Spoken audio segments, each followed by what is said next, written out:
This is a special report from True Crime Today and the Hidden Killers podcast. Welcome back to our continuing coverage of the trial of Scot Peterson, the Parkland School resource officer. Let's go to the courtroom for today's segment number 4. Jurors entering.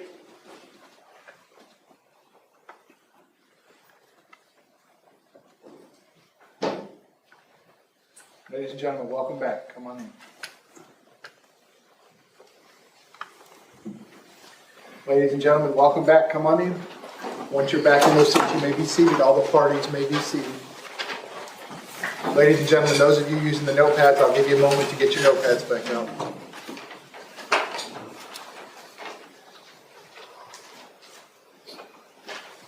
All right, ladies and gentlemen, when we took our quick restroom break, we had just concluded the direct examination of the witness.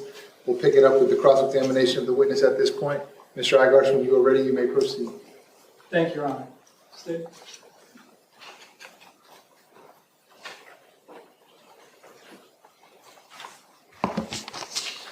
Good afternoon, Detective. Good afternoon.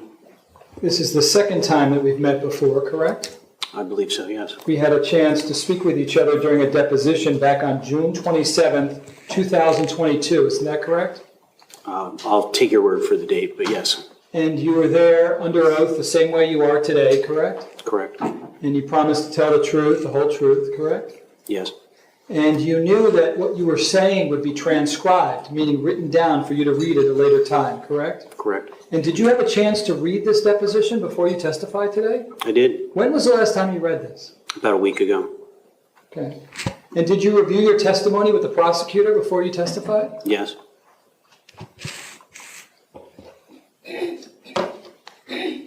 You work for Coral Springs Police Department, correct? Correct. And you recognize that BSO, Broward Sheriff's Office, is a separate police agency, correct? Correct. On a separate radio channel, correct? That's correct. And unless the radios are patched, they're not hearing the same thing you are, correct? That is correct. Did you know when you got to the scene whether the radios had been patched or not? I only heard Coral Springs communicating, so I assumed that they had not been patched. Okay. Did you think that it would have been prudent for somebody to get them patched under the circumstances? From what I'm told with the problems that BSO is having with their radios, probably adding our radio traffic to it probably wouldn't have helped. You don't believe that it would have been a good idea under the circumstances for BSO and Coral Springs to be listening to the same real-time intelligence under these circumstances? If they could get that communication out clearly, what I was saying was I think with the problems of communicating, it might not have helped. Okay. So you were sitting at your desk when you got a call that came out about going to the school, correct? That's correct. Were you monitoring your radio all the way that afternoon up until the point you got to the school? Yes, although I was trying to make phone calls to my son, as I said earlier, while I was driving. So you would have known then from a 2:26:31 transmission that there was an active shooter at Douglas, correct? Correct. Objection here, sir.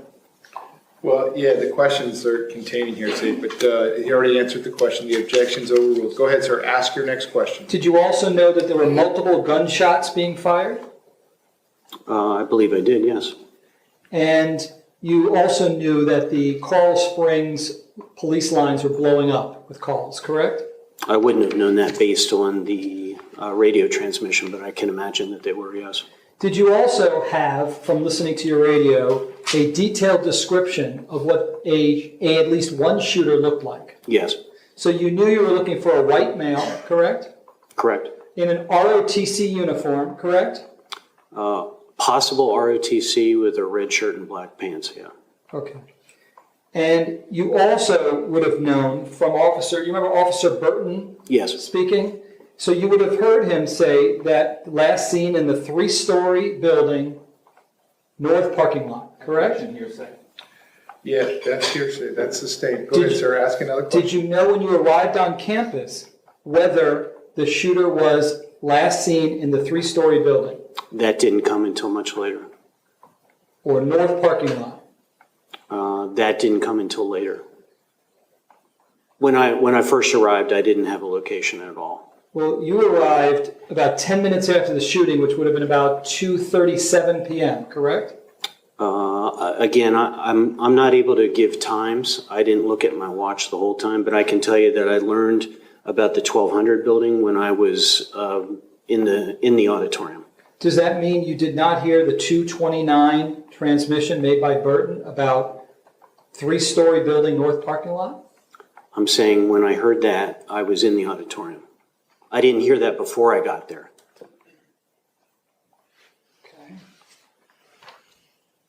Did you hear or did you know that there were 3 victims down in the 1216 classroom in the freshman building? Did you hear that at 2:29:47?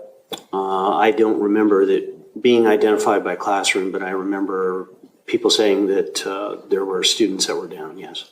And so you would have known that at 2:29:47, which would have been before you arrived on campus, correct? Again, I can't tell you the times. I can only say when I heard Burton's first transmission was when I was in the auditorium. I mean, you're a veteran detective. You know how important it is to listen to all the different radio transmissions that go out, correct? It's true. You don't choose which transmissions to listen to, correct? But there are times that you need to put your radio down, like when I'm donning my vest or I'm getting my rifle out. So if those transmissions came out while I was doing that, then I wouldn't have heard that. Plus, it's not plain speak like you and I are talking today. People are talking in very excited voices and talking over each other, so it's not that clear. So you mean to tell me there's times where you can actually miss some transmissions because people are very excited, correct? Sure. We're talking over each other, correct? That's correct. It would be unfair to hold someone to every single transmission, correct? It would be difficult to get every single detail, yes. Got it. And when you arrive on campus, you don't immediately then run to the 1200 building or the northeast parking lot, correct? That's correct. Your mindset is that there could be, first of all, multiple shooters, correct? We didn't know, so that's Right. always a possibility, yes. And until you can eliminate something, it still has to be a possibility in your head, correct? That's correct. We know now, for example, okay, there was one shooter and he was killing people, including children, in the 1200 building. But you didn't know that when you got there, correct? That's correct. So everything has to be in play. Everything until was it's in play. eliminated. Yep. Okay. So one of the possibilities is that there's multiple shooters throughout the campus, correct? Correct. Which is why, when you arrived, you just begin to systematically go through different rooms, correct? That's correct. And you didn't do single man entries. You had other people with you, correct? Yes, I did. And explain to the jurors, when you walk into a room, and you know this far better than me, when you walk into the room, someone could be to the left, someone could be to the right, correct? That's correct. Which is why if you go in single man entry and you pick left and somebody's right, you're dead, potentially, correct? Potentially. So single man entries are never something that they advise you to do. Unless somebody's actively shooting, yes. I understand that. And you know precisely where the shooter's located, correct? Correct. Okay. You were going in with at least Most of the time, 3. 3 people. Yeah. And you would go in and like we see on TV, one side goes like this, one side goes like this, and you're trying to cover the dead spots, right? Correct. You don't cover the dead spots, you could be dead, correct? Correct. And you're armed wearing a vest, are you not? Yes, The vest has some weight to it, does it not? it does. And so you make a choice whether you're going to wear it all day. You're adding weight to your body by choosing to wear a vest all day, correct? Correct. They obviously vary in weight depending on how much protection's in them, but you are making a choice. And it becomes hot wearing it all day, correct? Yes. And you had in your hand a rifle, not a pistol, correct? Correct. How come? Because given a rifle over a pistol, I'll take a rifle every time. How come? Because they have more power, they have more range, they're more accurate. So you see a team, and by the way, when you arrive, the shots had been long gone by then. I mean, there was no shots at all, correct? Correct. You don't know what my client went through. You have no firsthand knowledge of what he thought after hearing the shots for 4 minutes and 15 seconds, correct? Objection calls for speculation. Yeah, that's sustained. Go ahead, sir. Ask another question. Do you have any firsthand knowledge at all about what my client went through while the shots were being fired? Same objection, Your Honor. No, well, okay, listen, the objection is overruled. Sir, I don't want you to guess. If you have personal knowledge, you can answer the question, or you can say, I don't know. I don't know, sir. Okay. You never had any discussions with my client about what he heard, correct? No. Where he thought the shots might have been coming from, correct? That's correct. All right. So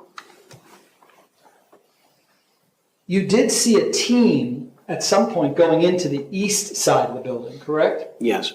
Before that, though, there was a team going in on the west side of the building, correct? I'm told, I couldn't see them from my vantage point, but I'm told there was. So we're clear, anybody on the west side, and my client was on the, I'm sorry, anybody on the east side, my client was on the east side, correct? Yes. You couldn't see the team entering from the west side, correct? That's correct. And did they announce over your radio, hey, we're the west side team, we're going in? I believe that Sergeant DeRosa was monitoring 2 radios at the time, or was switching back and forth, because he became privy to information that I didn't know. It may have been announced over BSO's radio, but it wasn't announced over Coral Springs. And so when the east team goes in, you don't join the east team either, correct? They were already in before I got there. Okay. And your thought was, I think you told the prosecutor, if you go in and there's 2 teams, one going in from the east and west, there could be crossfire, correct? That's correct. And so it's not uncommon for officers not to go, oh, let me just run in, right? Because there could be harm if they do that, correct? That's true. This was a very stressful and chaotic scene. Would that be a fair statement? It was. It was also very confusing, correct? Yes.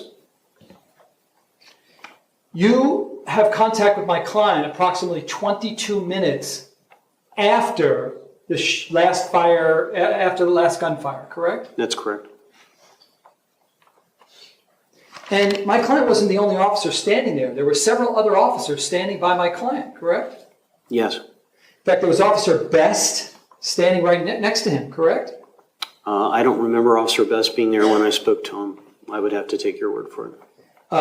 Danak. How do you pronounce it? Danak. He was there, correct? He arrived with me. Okay. He was in part of the group with me. And DeVita, correct? DeVita was also with me. And so he wasn't, my client was just standing there alone. There were other officers right near him, isn't that correct? Is your question before I arrived or after I arrived? Well, would you have known before you arrived what happened? Well, what I'm saying is they arrived with me. Mm-hmm.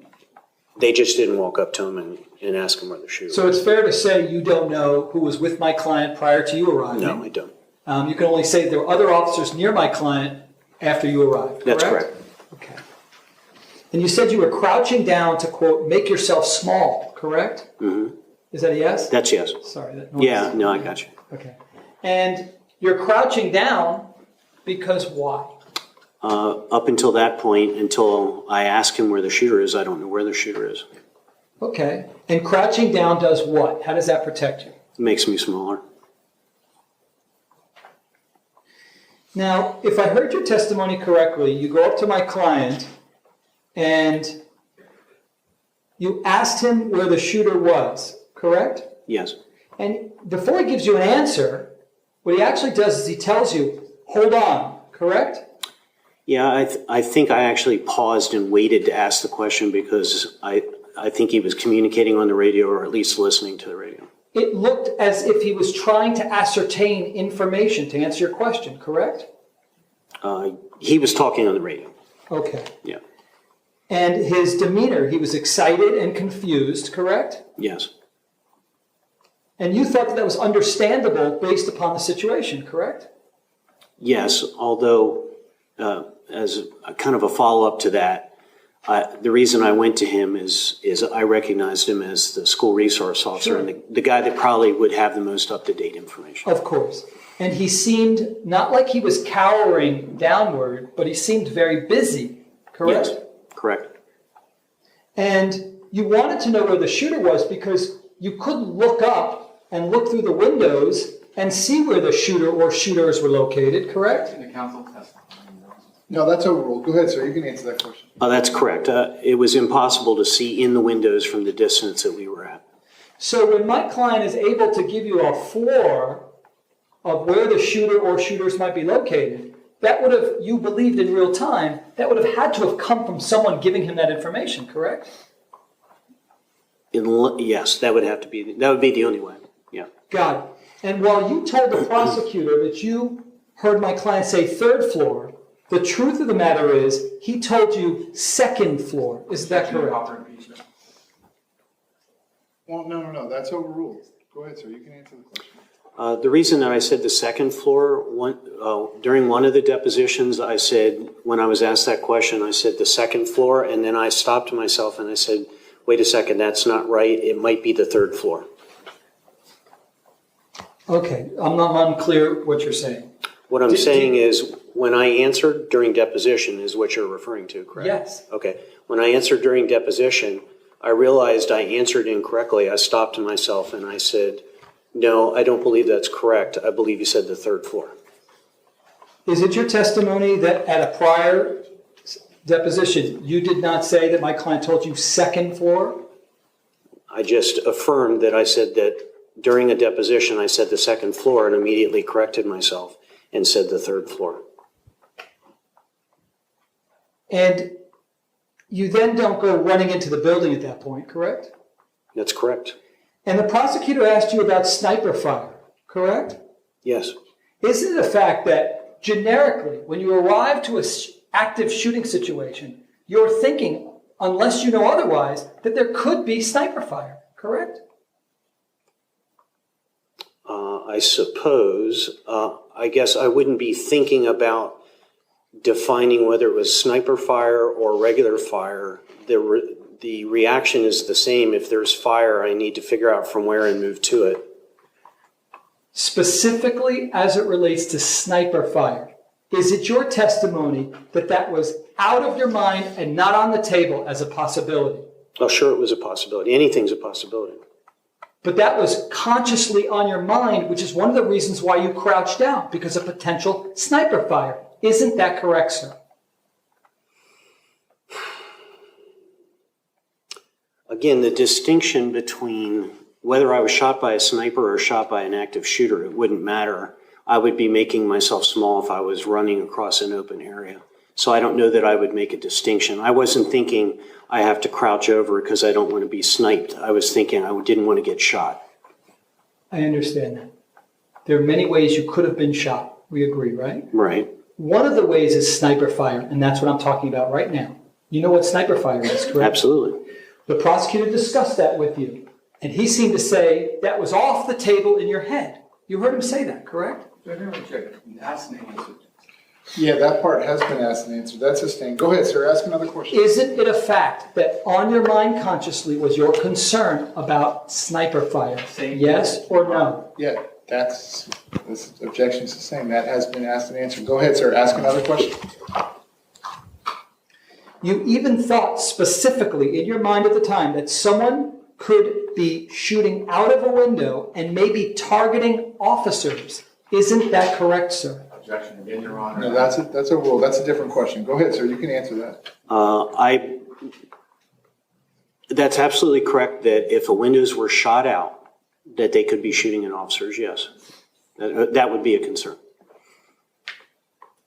And isn't it a fact that you are trained that unless you know precisely where the shooter or shooters are located, that you take a tactical position of cover so that you don't get harmed from those bullets, correct? That is absolutely correct, as long as there are shots not actively being taken. If there is no shooting going on, then you're correct.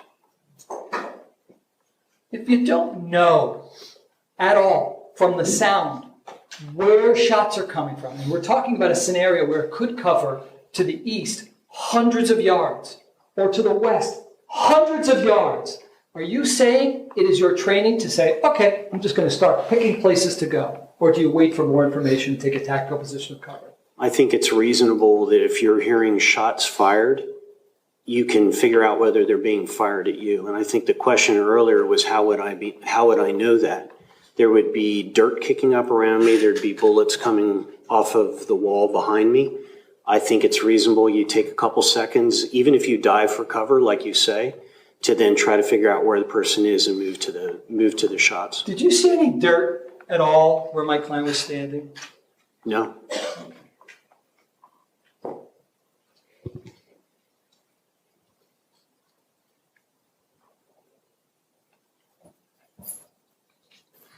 Isn't it your testimony that your training is, unless you know precisely where the shooter or shooters are located, you are trained to take a tactical position of cover? Yes or no, sir?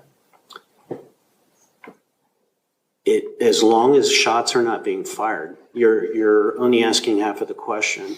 If the question is, when I arrive, if no shots are being fired, do I take a tactical position? No, I don't take a tactical position. We do a slow probe and try to figure out where the shooter is. But if shots are being fired, then you have to move to the gunfire. Yeah. And you're saying that your training includes an area that could be potentially covering hundreds and hundreds and hundreds of yards in either direction, east, west, north, south. Have you ever dealt with a situation like that? Objection has to be answered. No, that's a different question. Go ahead, sir. The objection is overruled. You may answer the question. So if I can restate your question, your question to me is, given the size of the area, would I just run to gunfire? Is that your question? No. All right, restate it for me if you don't My mind. question presupposes you don't know where it's coming from. And the possibilities include potentially hundreds of yards that way, hundreds and hundreds and hundreds of yards the other direction, same way, including multiple buildings, parking lots, etc. Are you trained to just start picking one place and then just go running off and kind of guess? But as I said, I think you take 6, 8, 10 seconds and try to figure out where the shots are going and then move in that direction. Gotcha. But if there's no further stimulus and you still don't know, you take another 6 to 8 seconds, correct? So you're saying the shooting has stopped? Even if the student continues and you still can't tell because of pronounced echo and reverb in an area and you don't even know what direction. I guess I would communicate over the radio, and Counsel's testifying. Yeah, no, that's overruled. Go ahead, sir. You can finish your answer. I was going to say, I think I would communicate over the radio and say, I'm hearing shots. Can anybody direct me? Exactly. So you look to your radio and you see if whether anyone tells you shots fired from inside the 1200 building, correct? Yes. You got that intel because you were part of Coral Springs, correct? Yes. Do you know whether BSO ever gave that real-time intelligence to my client? I don't know because I wasn't listening to BSO's channel.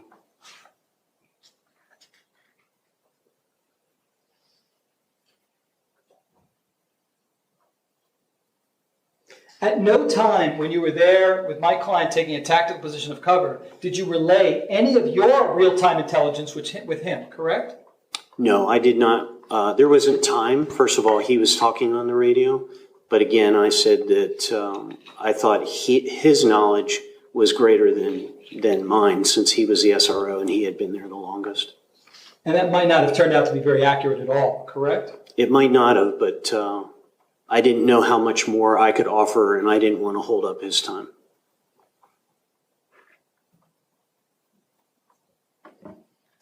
You did see my client with his gun drawn, correct? Yes, And you saw him communicating and listening to his radios, correct? that's correct. And you believed he was trying to get real-time intelligence to be helpful, correct? Yes. And one final question. You did see my client after this horrible, horrible day, correct? I've seen him, yes. You saw him at a funeral, correct? Yes. Related to this, correct? Yes. But you never spoke to him to find out what was he thinking in real time, correct? Relevance. Yeah, that's sustained. Did you have any conversations with my client at any time about what actually happened? Same objection. Are you talking about, I don't understand the question, Mr. Igosh. Are you At talking about any- after February 14th, 2018? Yes, after that date. That's sustained. That's not relevant. Okay, thank you, sir. Based on that, and redirect? Just a few questions. Sure, go ahead.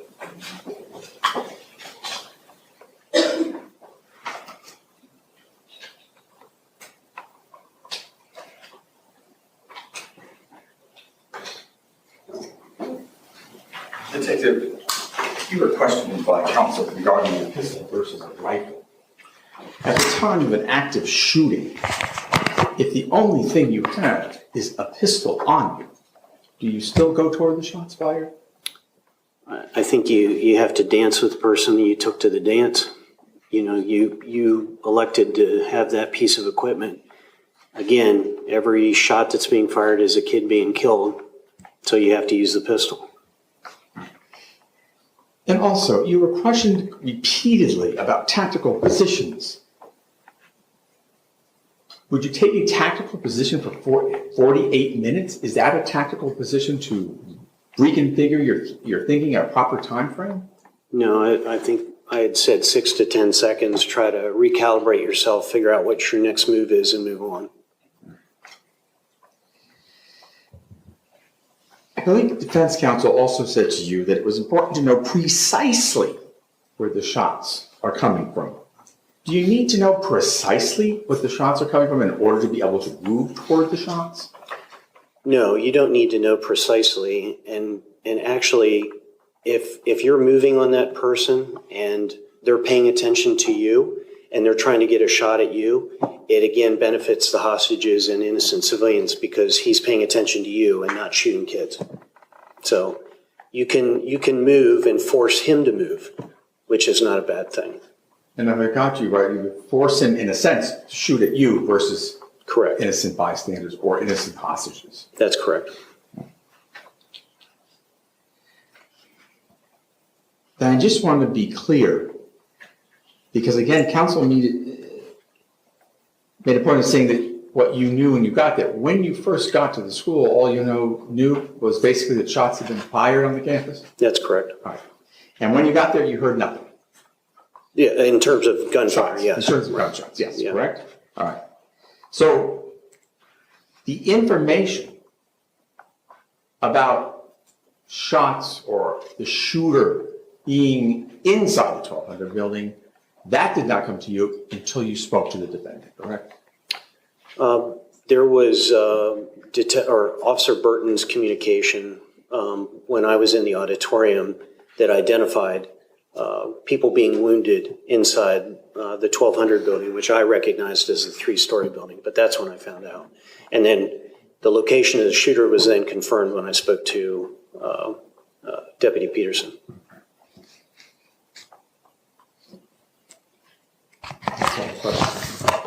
Based on that, any recross? No, Your Honor. Okay, State, is the witness excused? Yes, sir. Sir, you may step down. Thanks, you sir. very much. While he's doing that, State, you may call your next witness. Thank you, Your Honor. At this time, State Patrol Detective Miguel Suarez.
Sir, if I could have you come all the way up here to the witness stand, please.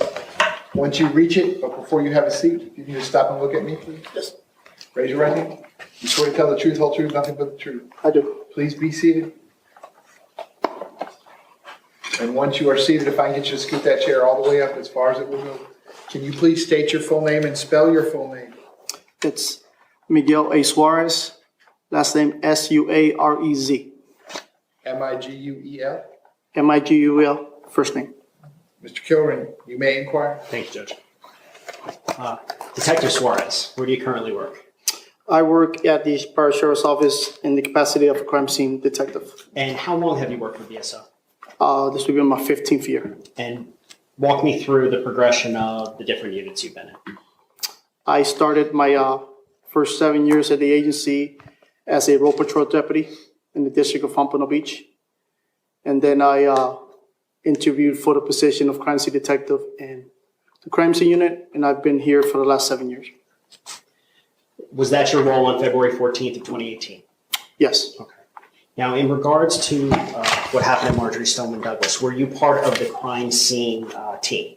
Yes, I was. Were there multiple members of that team? Yes, there was. Were you tasked with being a crime scene detective on the second floor? Yes, I was. Were there other detectives for the first and third floor? Yes, there was. So you're just in regards to the second floor? Yes.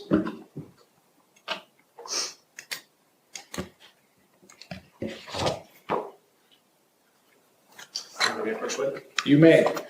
Detective, I'm showing you what's been previously marked as state X for identification. Is this a fair depiction of, or do you recognize this? Yeah, it's a floor plan of the second floor. Second floor of Building the two. 1200 building? Yes. Okay, is this a fair depiction of the second floor? Yes, it is. Your Honor, at this time, the state would request to move in states X as states. 24. Any objection? None. Without objection, state's X for identification will now be in evidence. That is State Exhibit 24.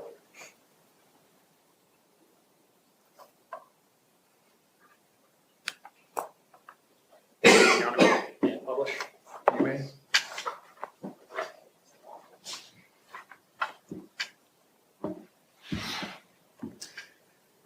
Detective, when you are dealing with a crime scene this size, how is it that you break it up?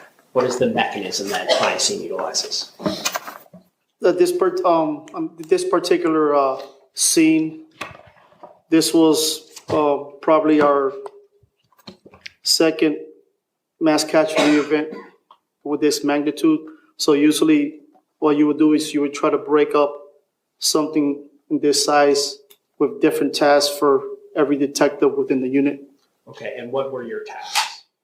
I was tasked, my first task before being tasked out to help out with the second floor, building 12, was a documentation of one of the students at the school. And then from then on there, they tasked me with the second floor. So in the second floor, what exactly crime scene-wise did you do on the second floor? Did you take photographs? Yes, I did. Did you collect evidence? Yes, I did. Did that evidence include things such as shell casings?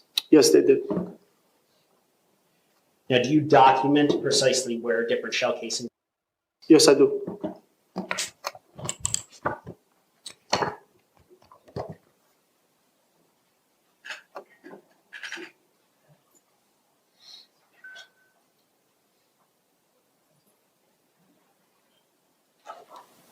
Your Honor, may I approach witness? You may. Detective, I'm showing you it's previously marked as states Y for identification, a composite of 3 photos. Can you please review these photos? Yes.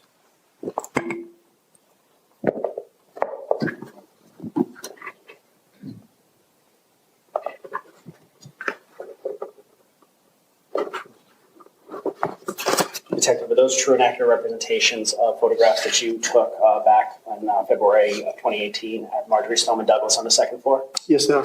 Your Honor, at this time, the state would request to move in what's been previously marked as states Y for identification, composite of 3 photos in a states 20. Any objection? No objection, Your Honor. Without objection, state's Y for identification will now be in evidence. That is State's Exhibit 25, a composite exhibit of 3 photos.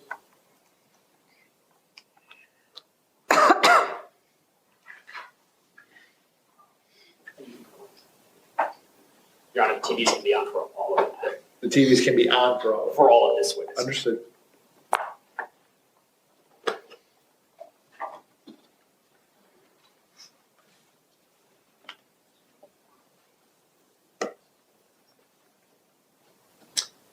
Detective, I'm showing you what's the first picture in state, what's now in evidence, the state's composite 25. Zoom in here.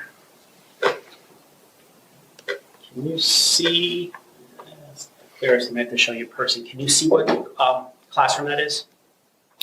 Yes, it's classroom 1231. Okay, now looking back at states 24, 1231, is that on the north or south side of the building? That's going to be on the north side. Okay. Now showing you the second photo of states 25 composite.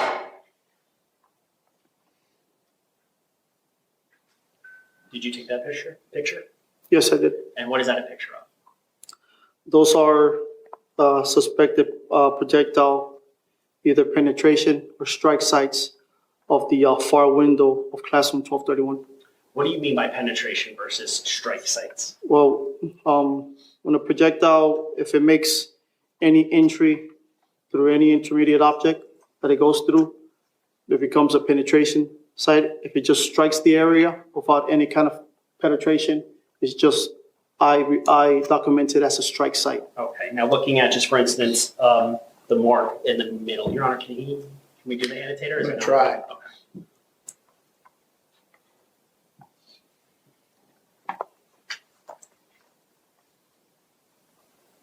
No, I'm okay. doing the same thing. I'll just do it the way it was Done done before, before. but- This, you see this one right here? Yes. And just for the record, it's in the middle of the photograph. What would that be considered? That would be considered, as my report, a strike site. Okay, and that is because, It didn't appear to make any entry through the window. okay, now looking at this one here.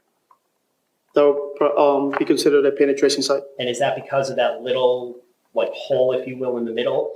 Yes, and it appeared to make some kind of entry through that area.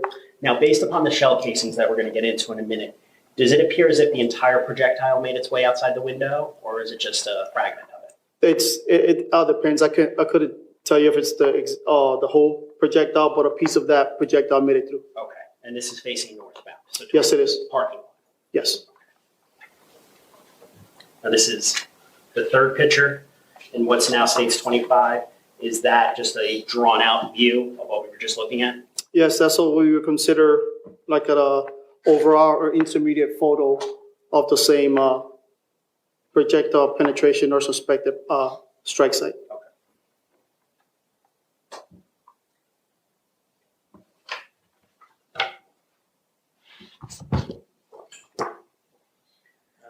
Who's the witness? You may.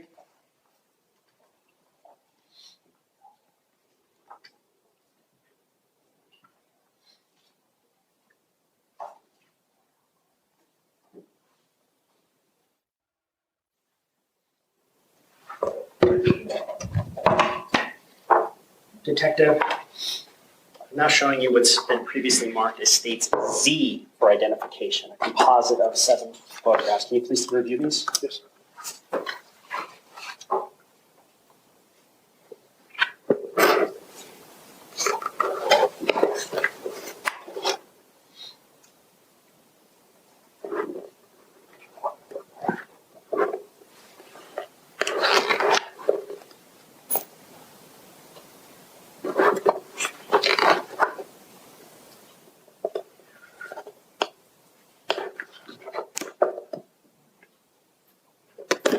Detective, or did you take these photographs? Yes, I did. Are these a true and accurate representation of the south side of the building 12 that you took in February of 2018 at Marjorie Stoneman Douglas? Yes, they are. Your Honor, at this time, the state will request to move in what's already been previously marked for identification, as states Z, a composite of 7 photographs, as states 26. Any objection? No objection. Without objection, states Z for identification will now be in evidence.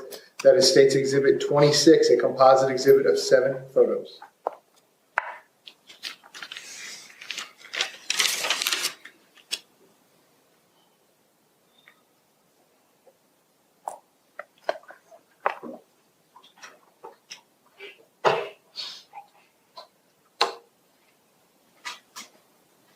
Detective, showing you the first picture of what's now in evidence in states 26. Do you recall taking this photograph? Yes, I do. Okay. And what room is this? This is classroom 1234. And is this on the south side of the 1200 building? Yes, it is. Now, in the photograph, the pointer doesn't work, so I'm going to have to use my finger. What are these items that are over there that I'm pointing to? Those are 2 cartridge casings that were just right outside the door. Are cartridge casings, are those part of a bullet? Yes, they are. Which part of the bullet is a cartridge casing? Just it's the casing that holds in any kind of projectile or any other propellant inside the shell casing. Okay. Now looking at the second photograph, was this photograph taken inside of room 1234? Yes, it was. Okay. And the mark right there, once again, I'll have to use my finger. Do you see that mark right there? Yes, I do. And what is that consistent with? That's consistent with another suspected penetration site, which on this point, it's on the far blind of the classroom. Okay, now looking at this over here on the left side of the picture, what is that consistent with? That's another familiar projectile penetration site. Now looking at the third picture in States 26.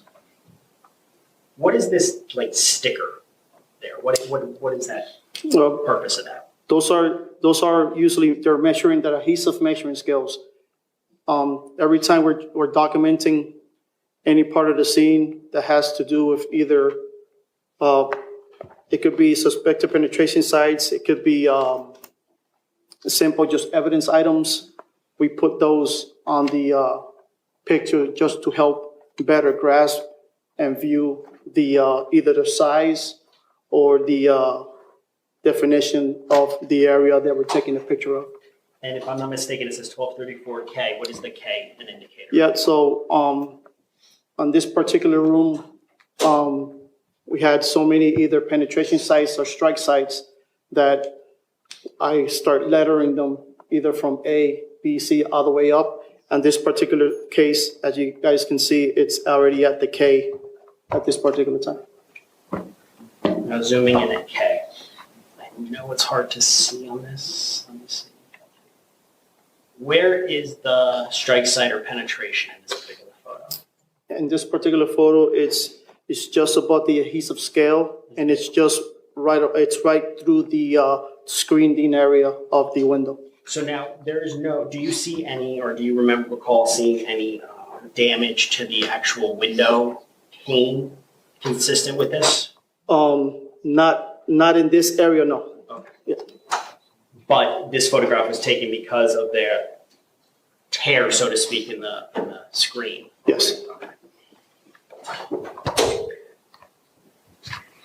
Now looking at the fifth picture, focusing in on over here. Let's see how close we can get. Do you recall taking this photograph as well? Yes. Okay. Now, based upon what you see there, and I guess it's 1, 2, 3, 4, G, is that consistent with a strike or with a penetration? That's with a strike. Looking at the next photo, which is a close-up of what we just looked at, how can you tell it's a strike as opposed to a penetration? That made the, I think you guys see it's 1224G. It made a penetration to the screened in area, but with the window, I did not see any penetration to that window. And just for clarification purposes, silly question, but there's a screen before the actual glass pane in these windows. Yes, that means the particular projectile or fragment, which it made contact with an intermediate target, which was the screen, and then eventually hit the window. So it hit the screen and then hit the window. Yes. Now this is just a zoomed out picture of the exact same thing.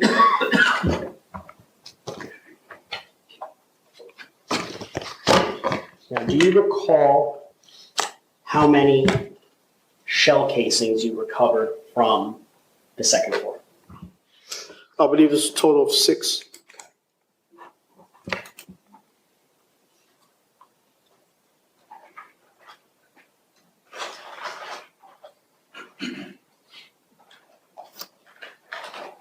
Any question, witness? You may.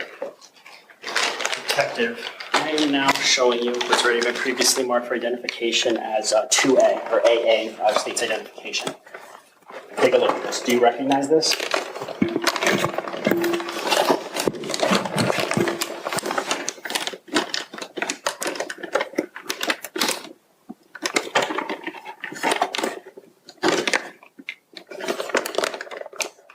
Yes. What is it? These are the shell casings that I documented, photographed, and collected on that particular day. Are these shell casings in the same or substantially the same condition as when you recovered them from Yes, the sir. second floor? Your Honor, at this time, the state would request to move in states 2A or AA into evidence as states 27. Any objection? We have no objection. Without objection, states 2A for identification will now be in evidence. That is States Exhibit 27.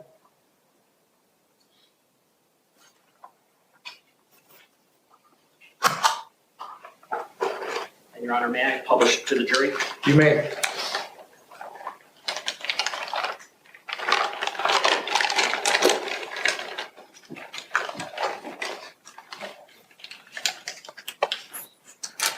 Again, ladies and gentlemen, if you want to take a quick moment and then pass it to your neighbor, and once it goes all the way around, the attorney will collect it again. I'll remind you, this item, as well as all the exhibits and evidence, will be back with you when you are deliberating the case. So this won't be the only chance that you get to view the material. Again, everything that's moved into evidence in the case will be back with you in the jury room when you are deliberating the case.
Now, Detective, where precisely, we can just go through one by one, where did you find these shell casings?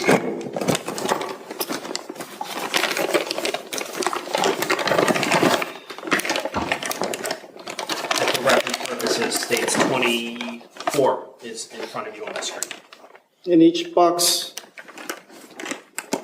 you'll see I marked the room number that they were located just outside of, and also the caliber or head stamp information of the round.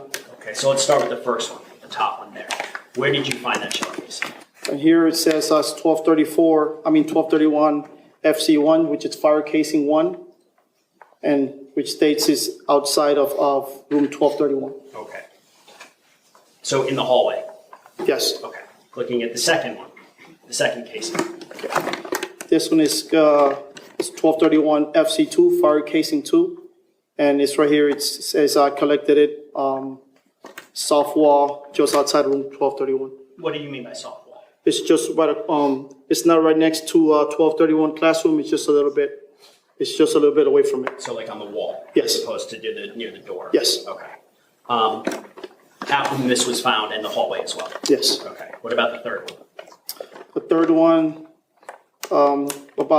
it's casing FC1, fire casing 1, and this one was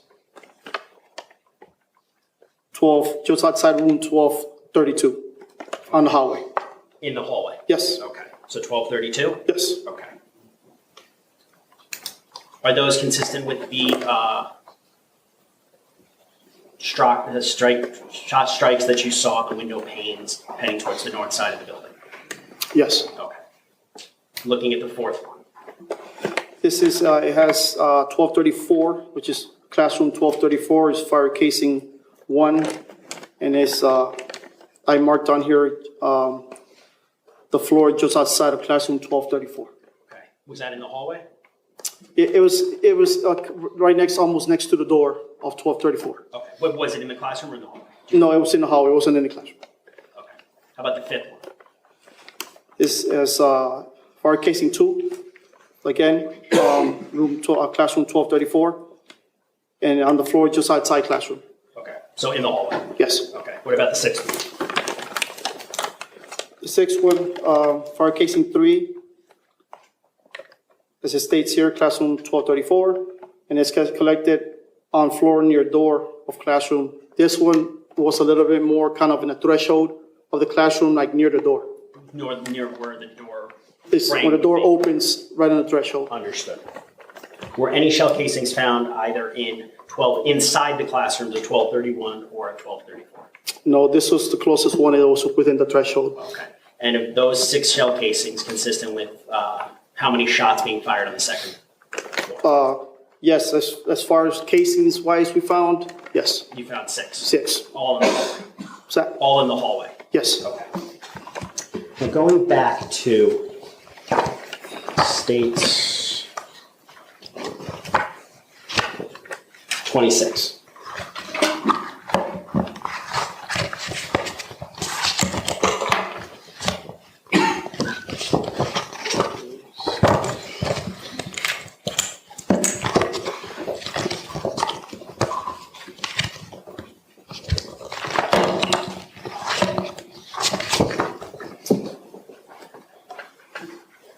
Looking at this photograph here.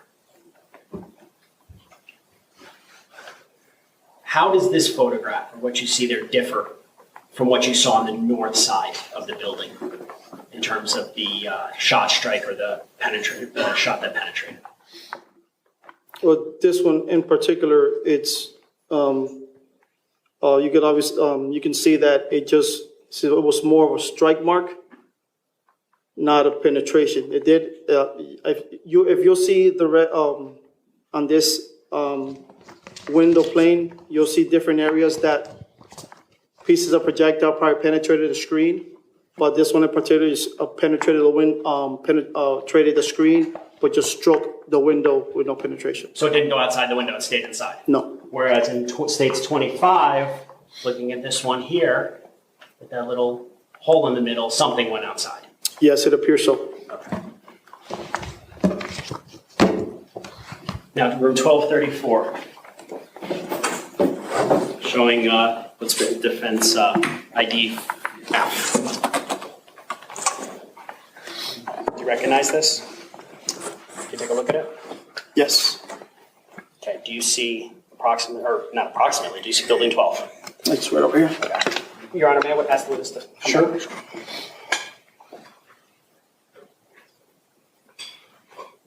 North, south, east, west. Looking at room 1234, so the one that you're looking at on the screen, is that south or north? This is building 12, so this will be south, and this will be north. Okay, so this one, 1234 though, that's heading south? That's all be this way. Okay, and based upon the photographic evidence that you took from room 1234, no projectiles came outside of that? As far as the pictures that I've taken and documented, no. Did anything else during your investigation when you were on the second floor show that any projectiles went out any of the windows facing south? As far as I documented, no.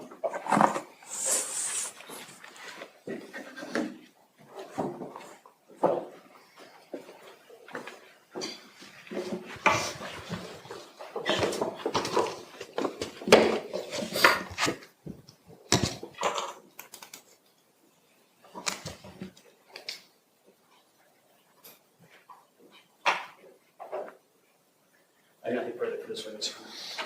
Okay, cross-examination, go ahead. We have no questions. State, is the witness excused? He is. Sir, you may step down. Thank you very much. While he's doing that, State, you may call your next witness. The state calls Detective Danny Polo.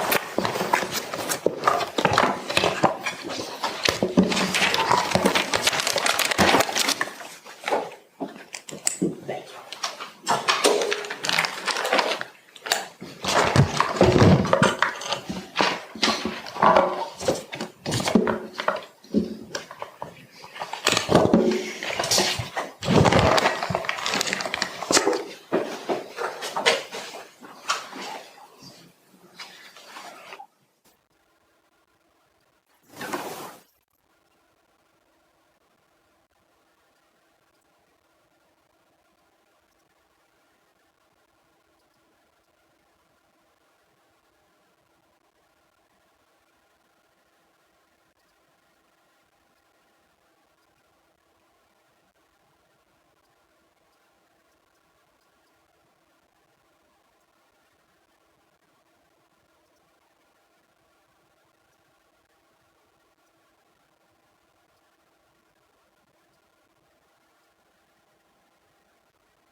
And sir, once you're seated, if I can get you to scoot that chair all the way up as far as it will go. Can you please state your full name and spell your full name? Danny Polo, last name's Polo. D-A-N-N-Y? Danny. All right, state, give me 1 second.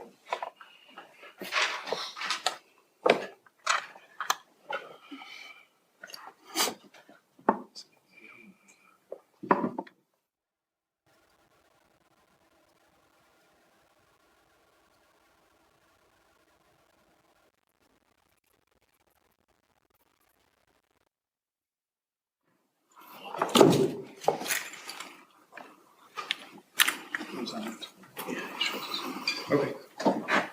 State, just for future reference, do you see the annotator on your screen now? Yes, Judge, I do. Okay, very good. So- Thank you. Just the Okay, 3 lines, all I do is hit the little 3 lines actually. understood. Thank you very much. Okay, State, you may inquire. Ms. Gomes, go ahead. Good afternoon. Before we get started, can you explain to the members of the jury why it is that you're wearing a face covering? Yeah, I apologize for that. I wear a mask because I work in undercover capacity, and there's been threats made against my life, so I'm on the TV right now. Don't want people to know what I look like. Speak up, please. Sorry. I need you to speak up. I said, I work in undercover capacity, and threats have been made against my life. So since I'm on TV right now, I'm trying not to show my face to everyone. And so you're wearing the mask just because of your line of work, it's important to keep your identity concealed? Yes. Is that correct? Okay. Thank you. Detective, would you please introduce yourself to the jury? Tell them where you work, what unit you're currently assigned to. I currently work for the Broward County Sheriff's Office in the Money Laundering Task Force. Prior to that, I was in the Gang Investigations Unit, and prior to that, I was in the Organized Crime Unit. How long have you been a detective for? Since 2017, 6-7 years. And explain to the jury how BSO is kind of structured. Are you assigned to a specific district? How does that work? Yeah, so most deputies are assigned to districts.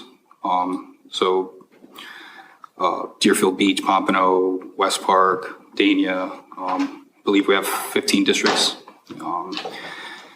The courthouse is one of them. And there's also county-wide specialized units. So like the Money Laundering Task Force is a county-wide unit. We handle everything in the county, not just specific districts. So as part of your assignment to the Money Laundering Task Force, you're currently assigned to the entire county? Currently, yes. Okay.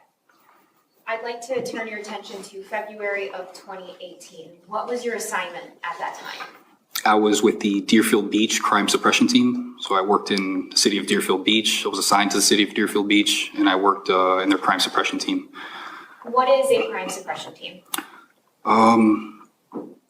Primarily handle any crimes that the city might be having issues with. So burglaries, if there's burglaries in a specific part of the city, we would handle that.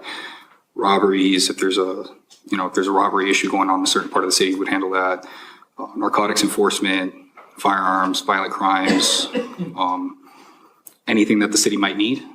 We're kind of just supposed to handle anything they request. So it changes from day to day. And that's a role as a detective? Yes. Okay. So specifically, February 14th, describe for the members of the jury what you were doing that day. If I remember correctly, we had just finished an operation. I don't recall exactly what we were doing, but I remember we had just got back to the police station. I'd taken off all my gear, my vest and all that. And we were just cleaning up. Then we got a call that there was a shooting at Marjorie Stoneman Douglas. When you got the call, what did you do in response? I'm sorry, what city? You said you were in Deerfield? City of Deerfield Beach. Okay, and so what did you do in response to getting the call? We all quickly left the office. I jumped in my partner's car for that day. I had just gotten a new vest, so I went to my car and grabbed my rifle plates out of it, which are plates that you would put inside a vest. They're steel plates, and it's to stop rifle rounds. I grabbed those out of my car because they weren't inside my new vest yet. And I took them inside my partner's car so I can put them in the vest on our way there. And did the rifle plates fit? No, unfortunately, they didn't. They weren't. Describe for the members of the jury, so a regular vest that's worn under a law enforcement uniform, what's the proper term for it, that type of vest? Soft armor? The soft armor vest. Will a soft armor vest stop a rifle round? No. So if you're wearing a soft armor vest, what protection does that offer you if you're going up against a rifle? None. It might slow the round down a little bit, but it really won't stop anything. It'll go right through. So not much different than not having a vest at all. It's basically the same thing. And so that day you did not have the plates that would protect you from a rifle, and you were instead wearing a soft armor vest? Yeah, I was wearing a soft armor, like it's called a plate carrier. It's to hold rifle plates. It has soft armor in it, but the plates didn't fit, so I wasn't able to put the plates inside. And did that deter you from driving to the scene of where the shooting was happening? No. Describe for the members of the jury the type of firearm you had. I had my H&K 9mm handgun. A regular pistol. Yes. Did the fact that you didn't have a rifle deter you from driving to this shooting? No.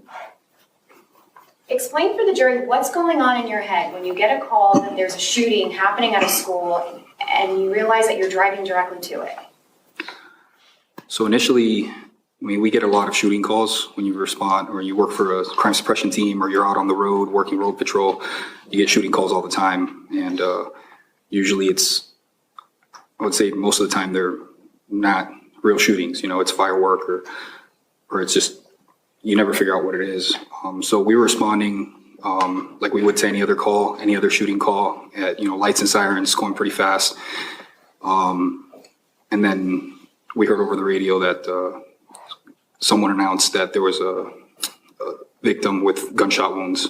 That's when we knew it was going to be a real one and not like every other shooting call that we get where you respond and nothing happened.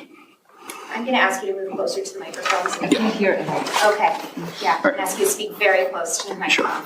Sure. As you were driving there, is there anything that you need to do in order to prepare yourself for an active shooter situation? Yeah, we weren't, like I said, we were responding like we would to any other call. But once we got confirmation that we had victims and it was 100% a real shooting, you have to put yourself in a different headspace. You have to prepare for it mentally. And I remember looking at my partner, and once we heard that there was victims, just kind of looked at each other like, all right, this is it. This is real. We got to do this. And I remember fist bumping him and just kind of psyching ourselves up, getting ready for what we might have to run into. And when you say fist bumping, is this a jovial situation? What do you mean by psyching yourself up? You're possibly going to get shot. So it's not a situation any of us want to be in, going up against a guy with a rifle, getting shot at, even with a handgun. Like, no one wants to walk into a shooting. It's the unknown. Why do you do it? It's what we're paid to do. As you are pulling up to the school, where do you arrive on the campus? Initially, someone told us to respond to the south, I believe it was to the football field. And we responded to the football field. When we got there, we noticed that there was nothing to do at the football field. So we moved towards the gate so that we can proceed to enter the school. Do you recall hearing "stay 500 feet back" as you're on your way to the school? Yes. And what did you do with that instruction? We disregarded it. And why did you have to disregard that instruction? It didn't make sense. It wasn't a smart command. During an active shooter, you're not supposed to stage outside of it. You're supposed to go inside. At the time, did you know that Scot Peterson was the person that said that over the radio? No, I didn't know who was making commands over the radio. In order for you to properly respond to this active shooter situation, did you need to disregard what you later learned to be Scot Peterson's command? Yes. When you arrived to the campus, and do you eventually work your way towards the 1200 building? Yeah, we stopped at the football field for, I want to say maybe 30 seconds to a minute. These are approximations. A parent approached me.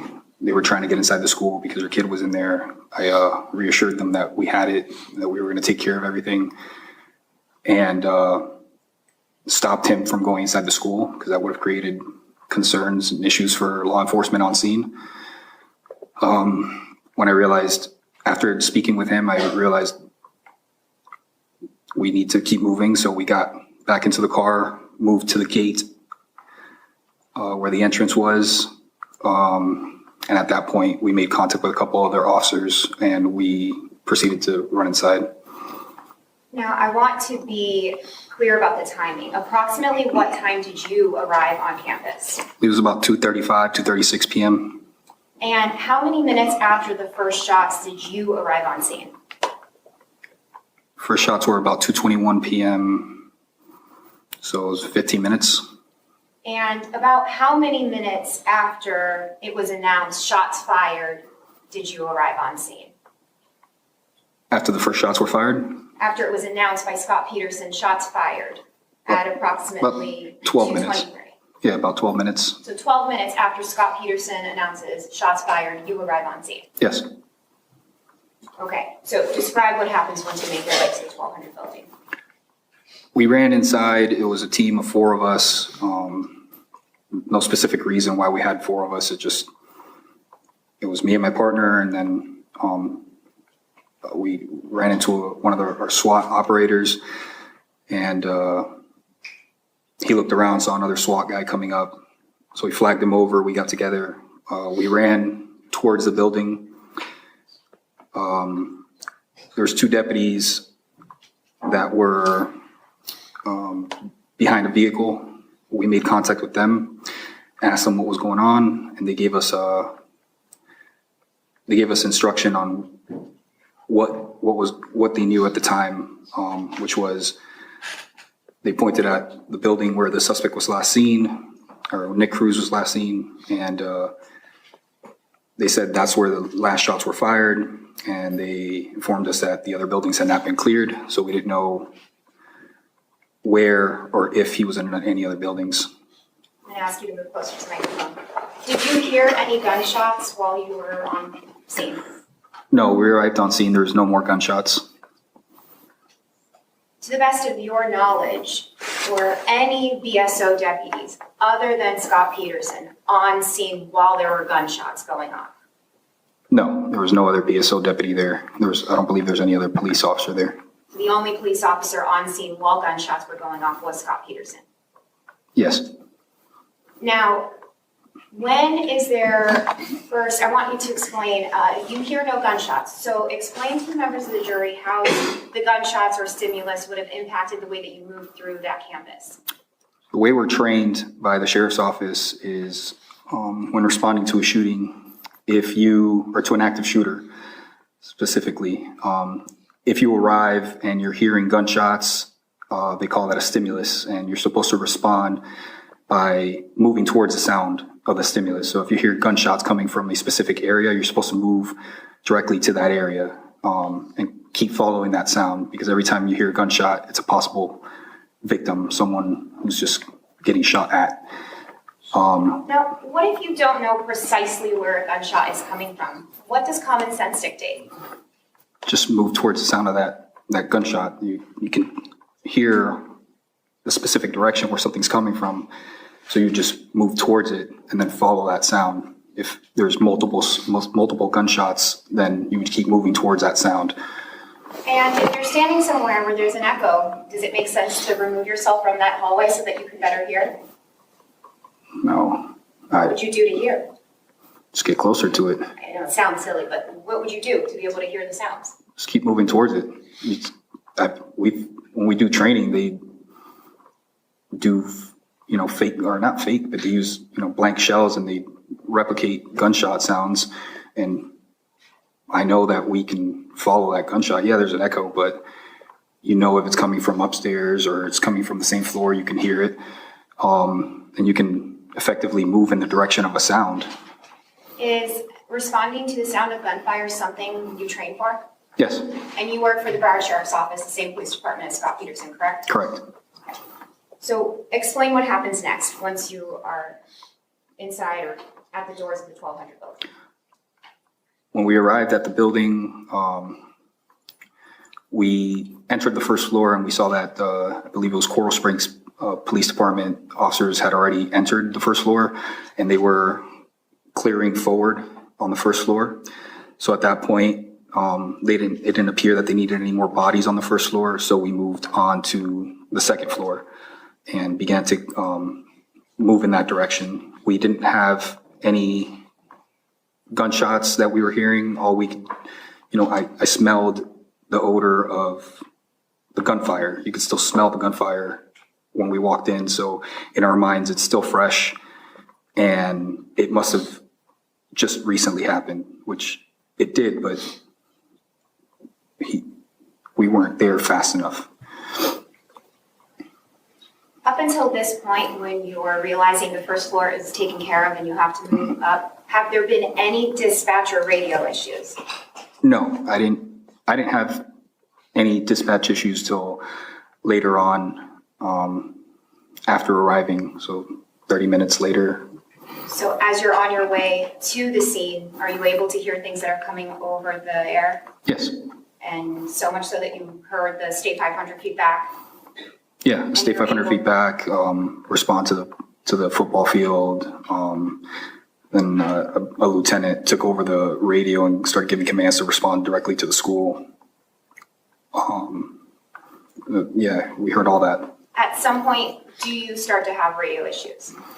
Yeah, there was a point where we realized that there was radio issues, but it's not something that we realized right away because we're inside the school, so there's really no reason to be getting on the radio because you're with everyone that's helping you clear the school. So you would just be speaking to them directly, not getting on the radio and telling them what you're going to be doing.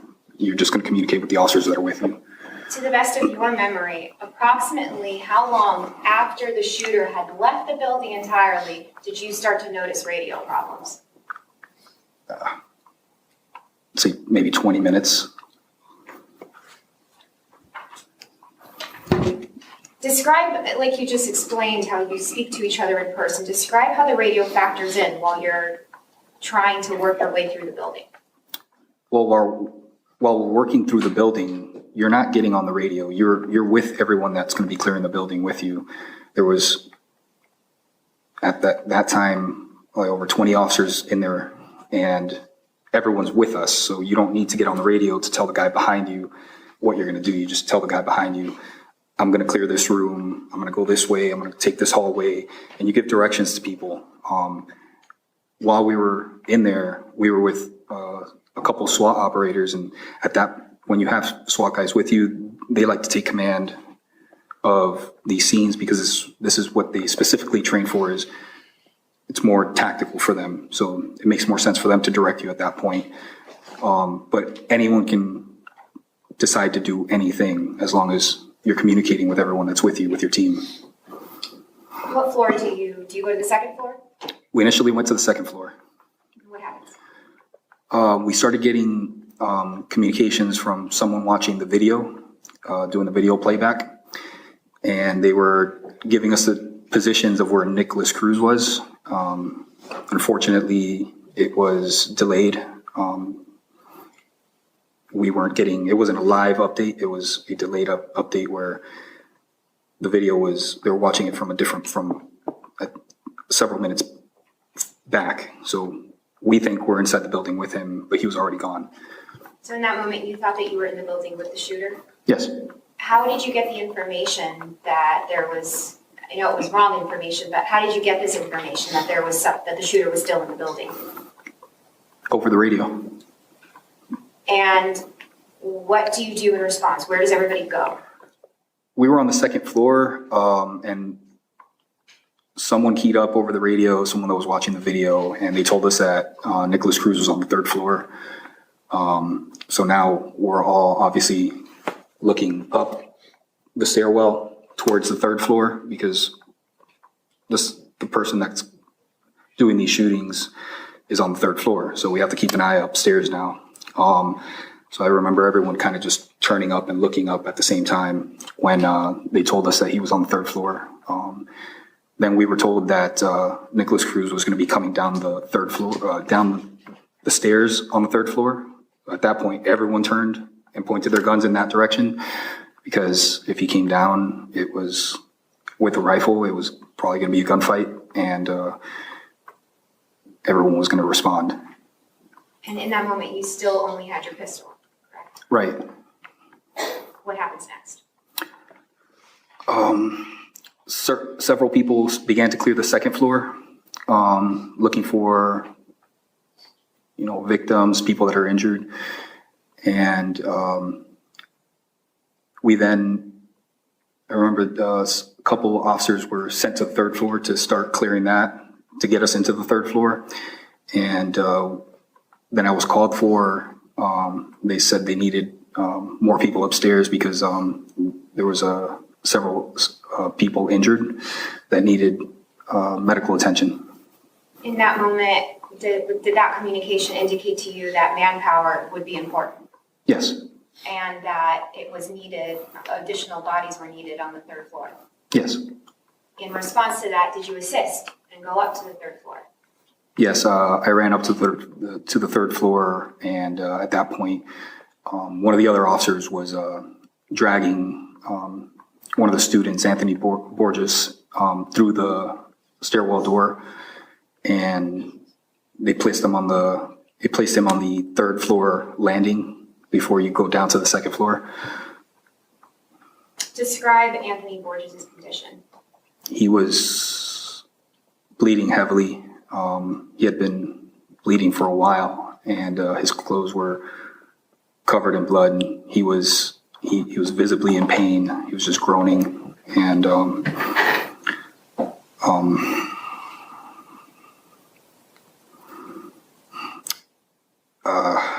I went down to the floor. I didn't have gloves, or I don't remember if I had gloves, but I didn't put them on at that point. And I noticed one of his legs was thoroughly soaked in blood. I took a tourniquet that I carried on my vest right here. I took it off, and I began to apply the tourniquet to stop the bleeding. After I stopped the bleeding on that leg, some of the SWAT medics had just come upstairs, and we kept tending to all his injuries. He had bullet holes in his back, in his chest, his other leg, and started to cut off his clothing so we can assess all the injuries and make sure that we tended to all the wounds before we began to transport him. By the time you applied a tourniquet to Anthony Borges, how long had he been laying there bleeding out, needing help? Over 25 minutes, maybe longer. Describe what else happens on the third floor. At that point, after we finished applying tourniquets to his legs, and the SWAT medics addressed the wounds on his back and his chest, we put him on it's like a black tarp, and we took him out downstairs, went all the way to the first floor, and then exited to the opposite entrance where we came in through. We placed Mr. Borges on a golf cart, and they took him to the nearest ambulance or fire truck. What happens next? Continued checking all the classrooms for additional victims, and began reassessing anyone that had injuries. There was a lot of injured people. There was a lot of dead kids that we couldn't tell if they were alive or dead. We had to go to every single student and assess whether they were alive or dead. And if they were alive, we had to address their injuries. I know there was a female on the third floor that my partner thought we felt a pulse on, and we had to take her downstairs, but she had also passed. So it was just going from door to door, just making sure we took care of all the injured students. Once the students that could be treated were treated and it was determined who was deceased, what else did you do as far as the 1200 building, or did you move on and assist in other ways? We stayed in the 1200 building for a while. We had to evacuate the entire school. By this point, we had learned that Nicholas Cruz was no longer in the building, and he was then shortly thereafter taken into custody. Once he was taken into custody, we began evacuating the school, and we just assisted all the students in leaving. Anyone with injuries were assisted out. I personally was on the first floor, just reassuring the kids and helping them get out. And, obviously the kids are scared, and obviously the kids were scared, and they needed kind words to reaffirm and help them get through that moment. Did you know Scot Peterson prior to this incident? No. I'm going to ask you to take a look over the defense table. Did you see the gentleman sitting at that table on the left inside the 1200 building on that day? Not that I can recall. Were you wearing a body camera? I was. And was it recording? Yes. Did you have a chance to make sure that the recording was properly uploaded and review it before prior to coming to court today? Yes.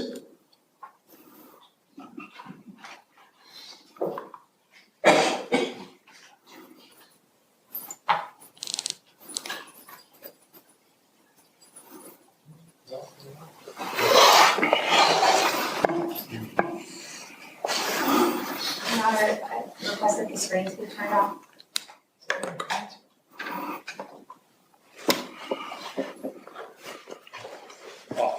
Yes. So Danny, I'm showing you what has been pre-marked as states X. Did you have a chance to review the body-worn camera? Yes, I reviewed it.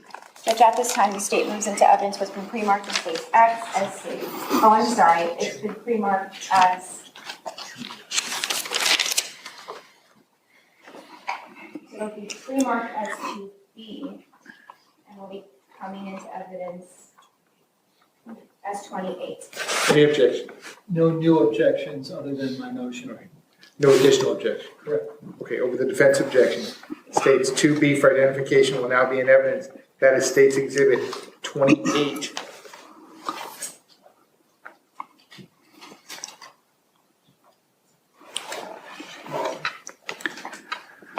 Your Honor, may I have permission to publish? You may. Court Deputy Rakowski, everything's off, right?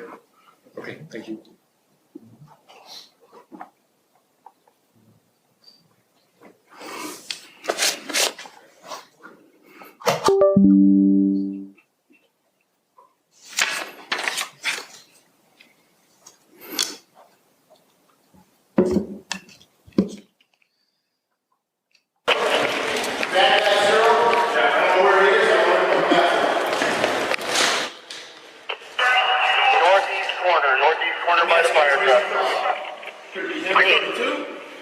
Man. Oh.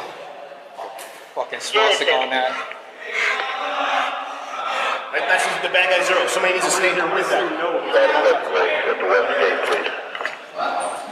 Let me back up. So. Let's leave the live. Hey, send message down. If radio's messed up, have them start coming in third. Start moving up. We got guys coming. We got guys coming. We need. Where's he shot? Where's he hit? Leg? Fucking tourniquet. Flying a tourniquet. I'll send them to the west side. We gotta move him out of the stair. Shot in the back too? Yeah. This shooter? No. No. I'll check. Hey, you know you got it. Got shot in the back. That way, and I'll start that way also. Also, that unit 5600 needs to move the Coleridge Drive. 4.7. Huh? I don't got any more. Buddy, this is gonna hurt, all right? You're gonna be all right. All right. Straighten out.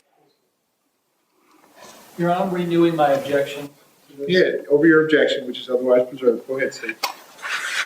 Detective Polo, was that Anthony Borges that we saw in the video? Yeah, that was Mr. Borges. And how important would you say in that moment it was to get him to a doctor or a hospital or an emergency room? It was extremely important. He had lost a lot of blood. He was just very injured. I noticed that you were applying the tourniquet and applying that kind of medical, is it called combat medical? What's the term for it? Combat medicine, I think now they're calling it, I forgot what the sheriff's office is calling it, or not what the sheriff's office is calling it, what technically the military calls it something else. It's a TCCC, it's a tactical combat. It's basically just combat medicine, basically, which is applying medical intervention as quickly as possible on the field before you transport someone to the hospital. That way they don't keep losing blood, and you can address, critical injuries like a punctured lung, stuff like that, before you start transporting them. It's been shown to increase the rate of survival for injured people in the military. The application of tourniquets and chest seals and, packing wounds and stopping the bleeding is the most important thing. And you're not on SWAT, are you? No. So you received the same training that is available to other BSO employees that aren't on SWAT? Yeah, it's standard training that everyone in the sheriff's office receives.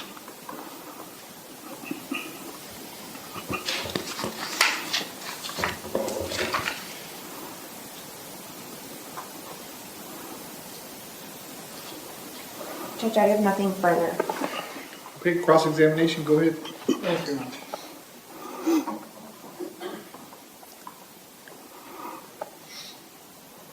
Good afternoon, Detective Polo. Afternoon, sir. I just wanted to clarify one of the things that you said. Was it not your testimony that when shots are being fired, was it your testimony that no other deputies were on scene to hear shots fired? Is that your testimony? I believe that's what was learned after they did the investigation into the shooting. Is that what you believe? That's what you're swearing to today? Question asked and answered. Yeah, that's sustained. Is that your firsthand knowledge based upon what you learned that day? I believe that's what was learned during the Parkland Commission. So it's your testimony that Sergeant Miller wasn't there to hear shots? Sir, I don't know. That's what I believe. I don't recall anything else. Is it your testimony that Deputy Kratz wasn't there to hear shots? Objection, lack of personal knowledge. Yeah, it's overruled, but sir, I don't want you to speculate or guess. If you have personal knowledge of some of these things, you can say what your answer is, and if you don't, you can say, I don't know. Yeah, I don't know, sir. Do you know whether Deputy Perry was there to hear shots? I don't know, sir. Do you know whether Deputy Goolsby was there to hear shots? I don't know. Do you know whether Deputy Stumbaugh was there to hear shots? I don't know. And what about Deputy Seward? Do you know whether he was there to hear shots being fired? No, sir. I don't know. You did testify that you did hear Deputy Kratz announce shots fired from the football field, correct? Objection, counsel testifying that's not what the record shows. No, that's overruled. You can answer that question, sir. Go ahead. I don't recall who made those. I stated that I don't know who got on the radio and made any of these statements. I'm sorry, I can't hear you. I said, I stated during my direct that I did not recall, because I wasn't sure who was getting on the radio, who was making these statements. Okay, but you definitely heard the substance of someone announcing over the BSO radio, shots fired from the football field, correct? No, sir. They said to stage by the football field. Was what? Stage by the football field. Are you saying stage? Stage, like go to the football field. That's what we were told to respond to. Okay, Not because there were shots there. okay. So you're hearing over BSO radio someone referring to the football field, correct? Yes, sir. And you don't know who it is who's referring to the football field, correct? No, sir. You arrived long after shooting was over, at least 15 minutes after the first shots, correct? Approximately, yes.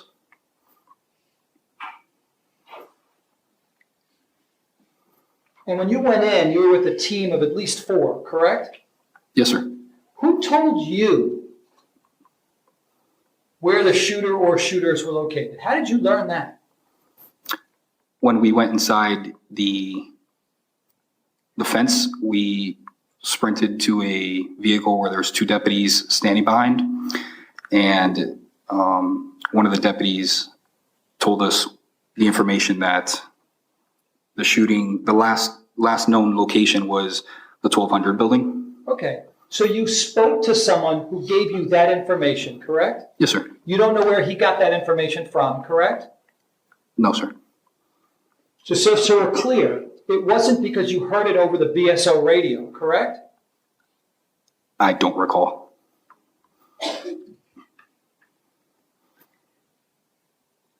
Now, the prosecutor asked you about what your training tells you to do. Mm-hmm. The truth is, you've never had a training where the possible sounds could be coming from hundreds and hundreds and hundreds of yards in one direction or hundreds and hundreds of yards in the other direction. Same thing forward, same thing back. They don't train for that, correct? Hundreds, no, do they do that training? No, sir. No. Your training, they typically narrow it down to one area and you're supposed to go in, right? Usually you're inside a large building. Correct. Like a school. Got it. So they don't have a scenario where you literally, like you're hearing a siren and you're driving along in your car, right? Have you ever heard that before? Yes, sir. And you literally do not have any idea where the sound's coming from? They don't train you with that kind of scenario, do they? I don't understand the question. I'm sorry. Police officers don't have any better ability to hear a loud noise and know precisely where that noise is coming from, correct? No, but you would know the general area where it's coming from. Oh, sure. Correct. Yeah. Objection, Judge. There's no question pending. This is just counsel testifying. Yeah, go ahead, sir. Ask your next question. But officers don't have any special training or abilities to hear something and know better than a non-officer precisely where something's coming from. Isn't that correct? Objection asked and answered. No, that's overruled, so you can answer the question. We would, like anyone else that can hear, we would know which direction it's coming from. You knew that there was people in the video room trying to look at surveillance to find out where the shooter or shooters were located in real time, correct? That was your testimony, correct? Yes. And did you also know that it was my client who was relaying that information to people on the scene? Objection, counsel testifying. No, that's overruled. Again, sir, I don't want you to guess, but if you have personal knowledge, you can answer the question. Go ahead, sir. No, I previously stated I have no idea who was giving the Okay. instructions or who was telling us what was going on from the video room. On scene, there were issues with your BSO police radio, correct? Yeah, after we arrived, Okay. after time had elapsed. And the experience is what we call throttling, correct? Yes. Explain for the jurors what was happening with your radio in terms of throttling. What does that mean? Just means you can't communicate. You click the radio and it'll make like a bonking noise, and you can't tell other people anything. It just won't come through. And you experienced that when you got onto the campus, correct? Experienced it after we had been on the second floor for several minutes. And it's not an issue if you're with a team of people and you can communicate with them real close, correct? Yeah, that's what I testified to. But when you're waiting for dispatch to give you information and the radios are throttling, that's a problem, correct? You're on scene at a shooting, so you wouldn't be waiting for dispatch to give you information. You'd be the one giving the information out to other people responding. That wouldn't change the way I respond because I'm there. So I wouldn't need to tell dispatch, I'm going to the third floor. I didn't do that, as you saw from the body cam. Yeah. I just went to the third floor. My question was, if you're waiting for real-time intelligence from dispatch and you have a radio that's throttling, that could hinder your ability to hear that information, yes or no, sir? it would hinder your ability to give dispatch the information. It wouldn't hinder your ability to respond to the shooting if you're on scene, because you're on scene. You are the real-time information. Dispatch is not on scene with the shooter. So they do not have real-time information. They have secondhand information from whoever is giving that to dispatch. Additionally, when there's other officers on the scene trying to communicate with other BSO deputies who aren't within a few feet, having radio throttling, that could prevent people from being able to give real-time intelligence to other BSO deputies. Yes or no, sir? Giving real-time information to other deputies responding is not your primary duty when responding to a shooting. That wasn't my question, sir. Would it hinder you from telling other people what's going on? Yes, that was my question. It would, but that's not what you would be doing anyways. Okay.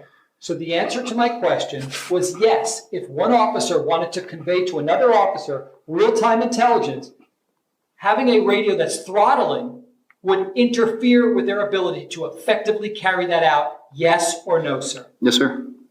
Nothing further. Based on that, any redirect?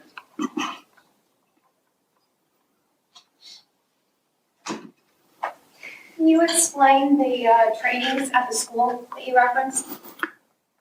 Sometimes they were at schools, sometimes they were just like large malls, buildings that were either decommissioned and the owners would let us go train in them. They're just kind of very much like a school, sometimes multi-story, long hallways, lots of doors. They play loud noises of people screaming to kind of simulate, havoc and chaos, and then they simulate gunshots coming from different rooms, either using speakers or using handguns with dummy rounds in them, rounds that aren't, there's no cartridge, there's no bullet, it's just the explosion sound from the bullet. So they would play that in different rooms, and your job is to move in the sound of the gunfire and find the shooter. And those are to simulate active shooter situations. Yes. And nothing else. Based on that, any recross? No, Your Honor. State, is the witness excused? Yes, Judge. All right, sir, you may step down. While Thank he's you. doing that, can we, a quick sidebar, please? Ladies and gentlemen, we're going to press pause on the state's presentation at this point. Same admonition as always, please don't discuss the facts of the case, the evidence, the witnesses, or the testimony amongst yourselves or anyone else until we reach the end of the case. If you will leave the notepads in your chair, they will be waiting for you when you go back home. I'm going to repeat my continued request. Please do not do any research on the case directly or indirectly from any source whatsoever. I'm going to ask you to please not watch the news, not read the newspaper, no research on social media, on the internet from any source whatsoever regarding the people, places involved in the case. I hope you all have a nice night. I'm going to ask you to be back tomorrow, which is Tuesday, June 13th at 9:15 at the jury room, 9:15 a.m. tomorrow morning, Tuesday. All right, have a good night. See you tomorrow morning.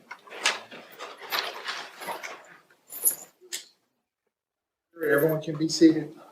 State, you wanted to discuss scheduling going forward? Yes, ma'am. Yes, Judge. For tomorrow, we do have several witnesses, but I don't believe that will go longer than the afternoon. I think like around 2. No. Okay, maybe around 3. And then we have a few days where we literally have no witnesses that are available to testify until we can put some witnesses on Thursday. Well, we're not here Wednesday. We're not That here was a day off on the schedule anyway. So now we're talking about Thursday, the 15th. Correct, Your Honor. I can tell you that for tomorrow, we anticipate probably 5 witnesses. One has to go on in the afternoon. For Thursday, it looks like we'll probably have 2 witnesses. I'm sorry, not Wednesday, Thursday. Wednesday's a long day. Oh, okay. So Thursday, we may actually only have 1 witness. It'll be a longer witness, but it may only be 1. Friday, we don't have any, unfortunately, Your Honor. Coming back on the 20th, because I believe we have off Monday, we have 7. We'll be good to go. We're ramped up on Monday. It might go over to Tuesday.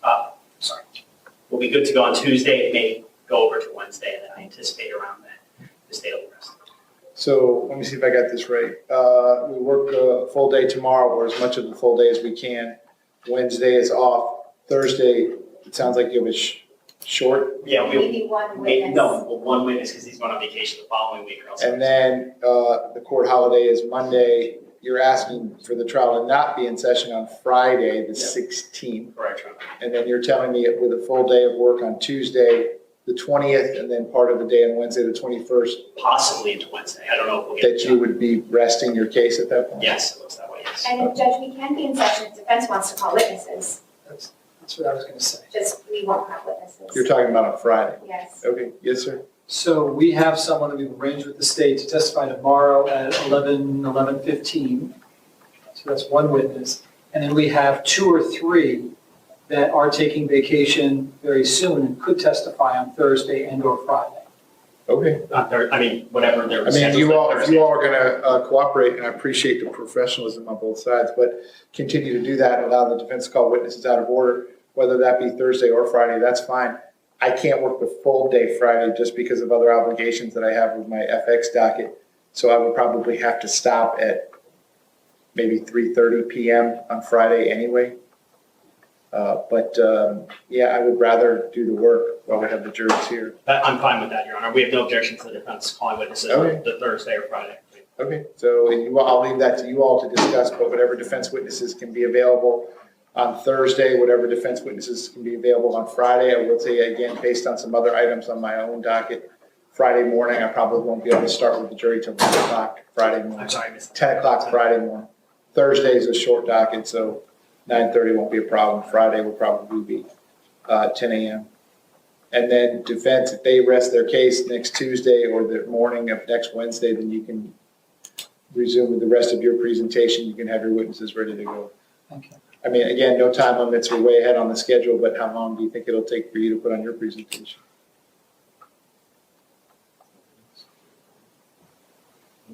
Within a week, but even tighter maybe. It just depends on how long they take and how quickly we can get them in and out. Okay, so you're talking about resting your case, your presentation sometime during the week of June 26th? I think so. Okay. Okay. Not a problem. We'll just play that as it goes. State, anything else you need me to address before we recess the trial for today? No, Defense, anything else you need me to address before we recess the No, trial? thank you. Okay, so then the trial will be in recess until tomorrow, which is Tuesday, June 13th at 9:30. Division FX will be in recess till tomorrow, Tuesday, June 13th, 8:45 a.m. I hope you all have a good rest of your evening. You too, Judge. All right, Have a good Madam night. Court Reporter, that is it.